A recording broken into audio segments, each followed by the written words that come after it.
Major funding for these broadcasts has been provided by grants from Capital One Bank, New York Community Bank, Eastern Consolidated, M&T Bank, Sterling National Bank, Meridian Capital Group, Customers Bank, Aerial Property Advisors, Dime Community Bank.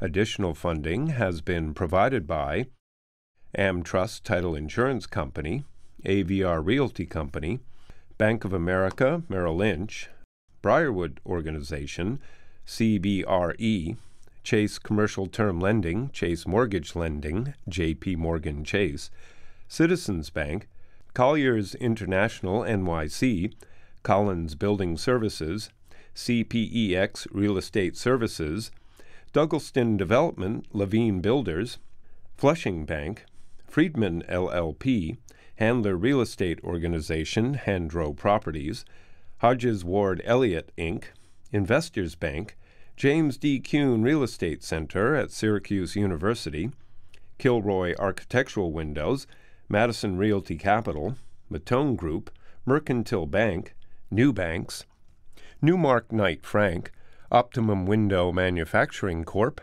People's United Bank, Rockefeller Group, Rosewood Realty Services, SJP Properties, Stonehenge Partners, TD Bank, Terra CRG, the Marinkoff Family Foundation, the Moynihan Organization, Moynihan Capital Partners, and these friends.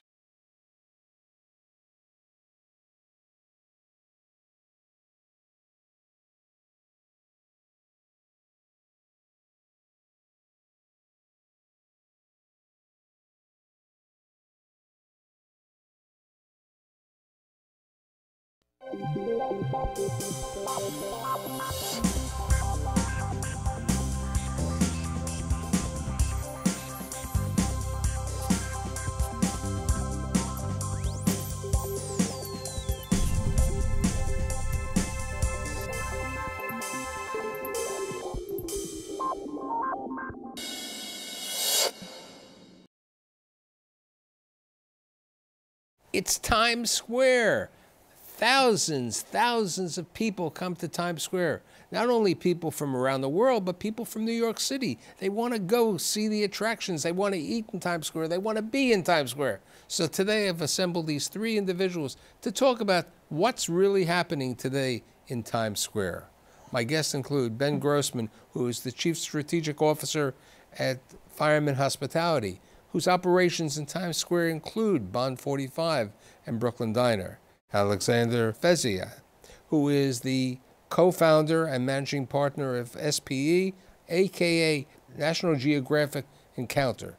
And last but not least, the newest addition to the Times Square region of market, Shelby Pritchard, who is the Chief of Staff of the U.S. for SPYSCAPE. So let's talk about Times Square. Many years ago, it was down. Then the Giuliani administration really helped it grow.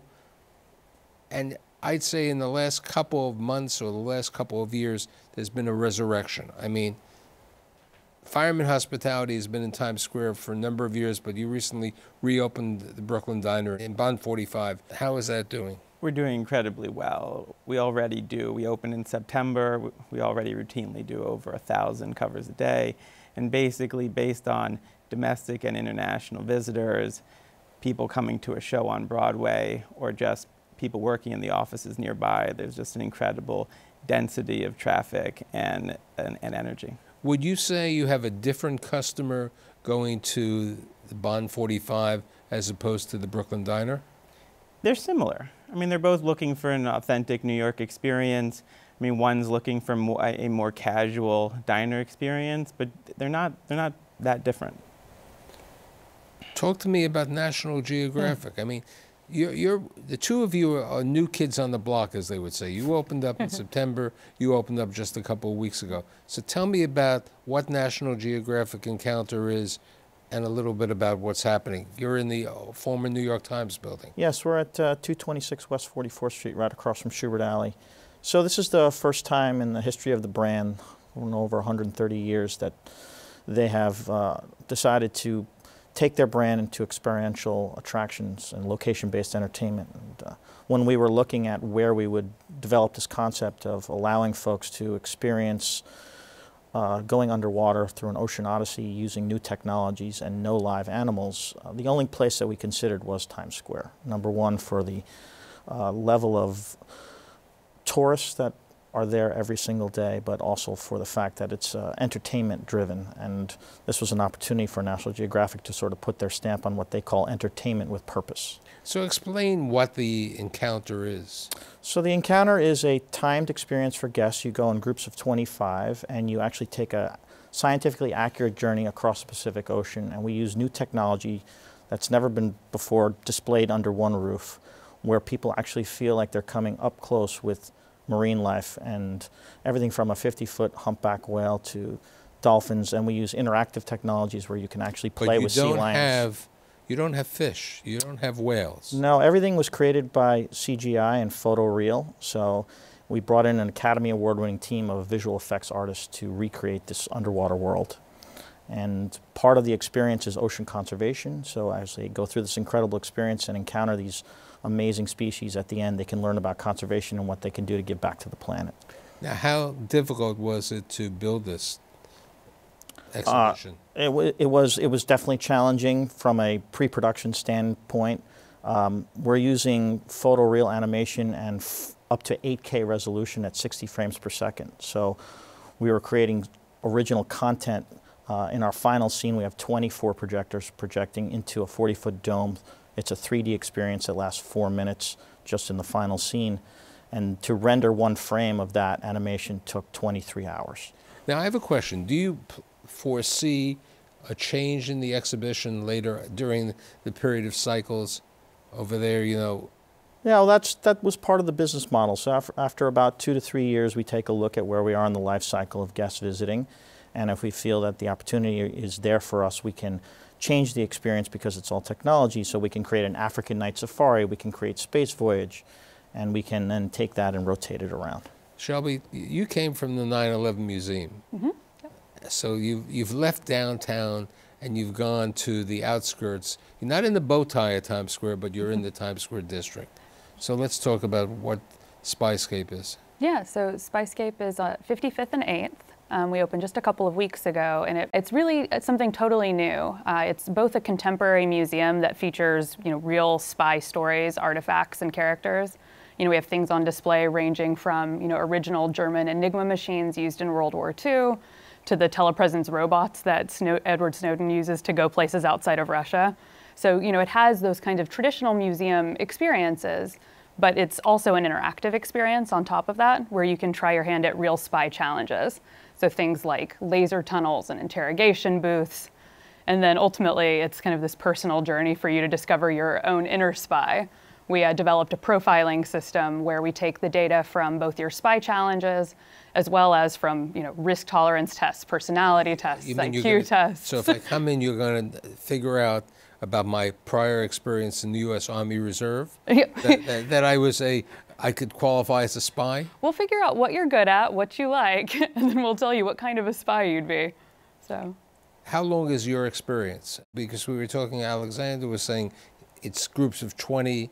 How is yours? The same idea, smaller groups going around? So ours is more of a free-flowing experience, so more like a traditional museum where you can visit the galleries kind of in any order. We have 7 galleries, each one's themed on a different aspect of espionage. And you can visit them in any order you want. You can engage in the interactives, or you can have a traditional museum experience. It's really a self-guided thing. Now, in this situation, since you're open only a couple of weeks, mm-hmm. What is the nature of the visitors? Are they visitors from outside of the country or outside of New York, or is there also a situation, which I'm going to get to Ben also later on his customers, are the visitors from New York City? Yeah, we really want to be a destination for New Yorkers. We obviously also welcome, visitors too, but our opening weekend, we ran a promotion for students to come free. So, I think that's a good indication for kind of, where we're interested in drawing from. We'd love to have local folks coming and, are certainly looking forward to more of that. Alexander? Yes. Well, we've been open about 6 months, and we've welcomed almost 200,000 people through our doors. It's been quite a phenomenal response, and what we were amazed at is the level of locals that have participated in attending. We're almost at 70% locals, our audience.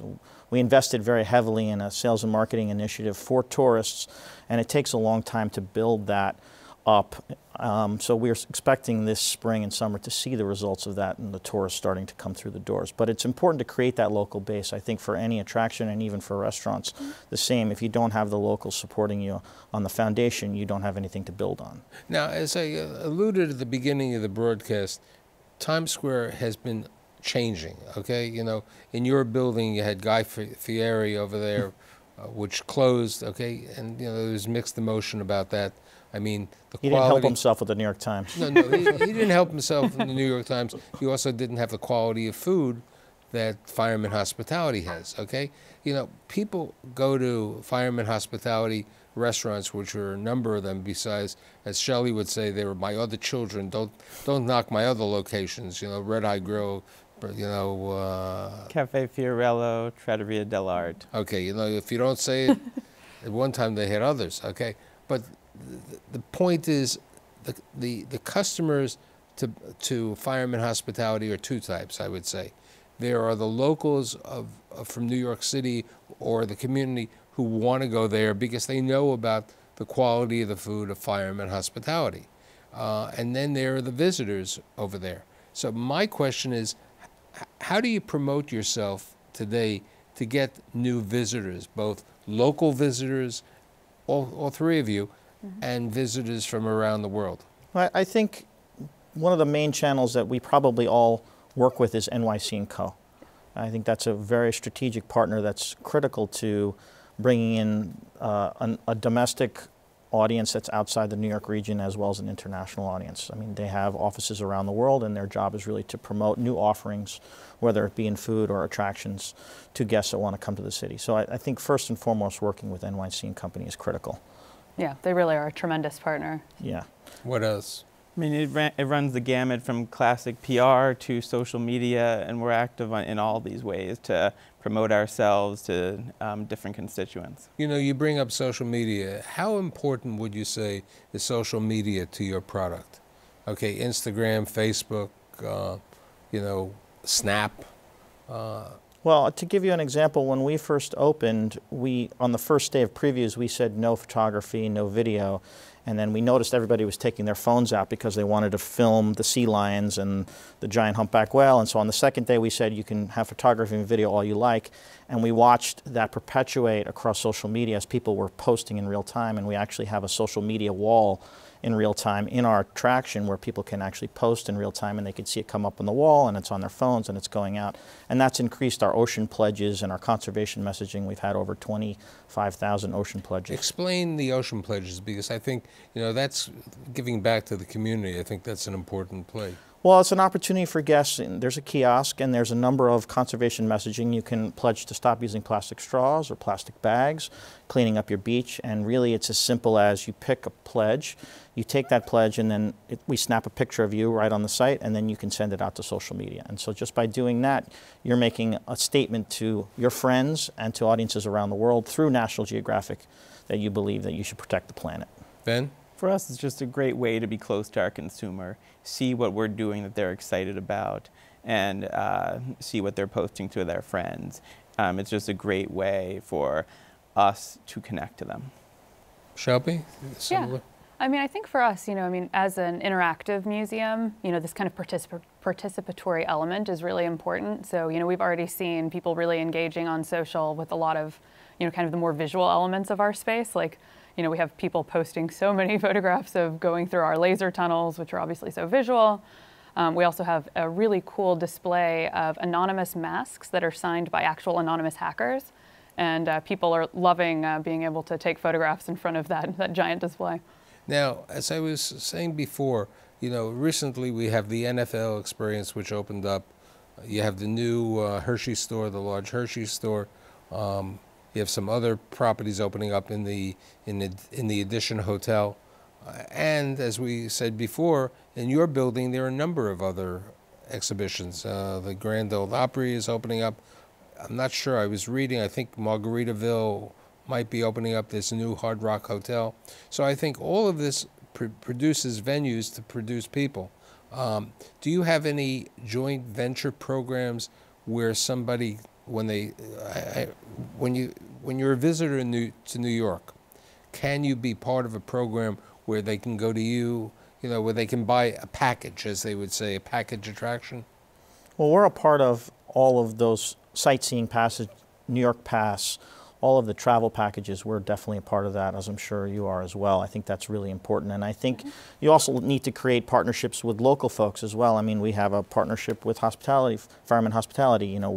We're in your wine playbills. So you have to be everywhere, but it has to be strategic at the same time. Okay, in the similar manner, you mean like you're in their wine playbills, yes, which they use for their own restaurant, but the Playbill magazine, the Time Out magazines, the other publications. We're part of all that. How important is, as they would say in real estate, location, location, location? And as we were saying before, you said once you walk out of the National Geographic program and you walk down Schubert Alley, you see this big sign to Bond 45. So location is key, but again, we're looking to partner with specific experiences nearby. He mentioned this promotion that we're doing together, and it's all about us just seeing the people coming to Times Square for the experiences like the Spy Museum, like National Geographic, and getting a meal with us before or after the event. I mean, we're just looking to offer yummy food people are familiar with to just add to the experience. I think that's an important, people don't realize that the highest grossing Applebee's in the world is on 42nd Street in Times Square. The second highest grossing Applebee's in the world is also in Times Square, but on 49th Street on 7th Avenue. Because visitors who come to New York know of Applebee's or Red Lobster or something like that. But unfortunately, many of the venues, the restaurant venues in Times Square are franchises or are of a type that they are a national brand, okay? They could be Landry's, over there now that they've taken over a variety of things. And people, when they want to come to New York, they want to have the New York experience. And when they go to your place, it's a New York experience. The same manner is there's not another National Geographic around the world. Correct. There is another Spy in England, right? Nope, this is the first one. This is the first one. So for that reason, how did your company decide to enter the New York market and create the Spy program? Yeah, I mean, part of it was just a recognition that New York City is such a global hub. It's, even in the intelligence world, it's one of the major places, right? And we were really fortunate to find a really great space. As you say, location is key, and we had, a beautiful space open up and really couldn't pass that up, so. How do you decide on that location? I mean... It's really, so if you go to our space, it's 60,000 square feet. It's in an SOM designed building at 55th and 8th. We have 25-foot ceilings, beautiful like glass exterior. For the kind of design that we have, it really is perfect for what we've been looking for. And how did you decide to go into your space? Well, we had a specific need for high ceilings, and we also have 60,000 square feet. So we're in the former printing presses of the New York Times, so that afforded us the opportunity. So you had high ceilings because of that? Yeah, because we have giant mega screen projections. We built a 40-foot 3D dome. So we really wanted folks to feel like they're on a journey as they're going through this experience, and having that kind of volume and that ceiling height enabled the designers to be able to create that kind of space. And for us, picking Times Square was about footfall, it's about tourists, it's about locals, it's about entertainment. Broadway, I mean, Broadway's had a phenomenal year last year, and I think that all feeds into, the attractions and the hospitality that we're all creating. I mean, if you talk about Broadway and hospitality, Bond 45 is strategically located next to Hamilton, so they keep a relatively busy crowd. We're across from Hello Dolly, so I mean, no, but regarding that, and I think as you were saying about strategic alliances, one of the big benefits of your program is that you have this relationship with the Schubert organization. Yes, so our ticketing partner and our digital marketing partner is the Schubert organization. As you know, they own Telecharge as well as a lot of different programs for moving tickets. I mean, they're really phenomenal partner to have and critical to us being entered into the New York market. I don't think as a new attraction with a very recognized brand, we kind of joke all the time and that we're sort of the world's oldest startup, right? Because everybody knows National Geographic. They either had the magazine or they've watched the channel, but for them to experience it in this way is completely brand new.